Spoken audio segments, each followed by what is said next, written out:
ह्या वर्षात तरी सगळं ठीक होऊ दे, हेच सुरू आहे ना तुझ्या डोक्यात.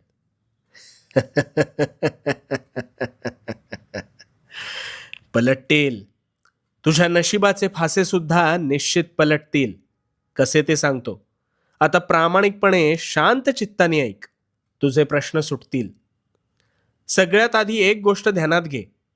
नवीन वर्षात तू जुनाच राहिलास तर तुझ्या आयुष्यात काहीच नवीन घडणार नाही. गोंधळलास ना? आता एक गोष्ट ऐक.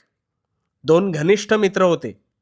एक हलाखीच्या परिस्थितीतून संघर्षातून जात होता, तर दुसरा ऐशोआरामी जीवन जगत सुखाचा उपभोग घेत होता.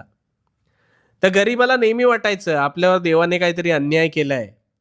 पण हा श्रीमंत मात्र कधीही उठायचा, कधीही झोपायचा, आयते अरबट चरबट खायचा. काही वर्ष सरली. गरीब मेहनत करत होता,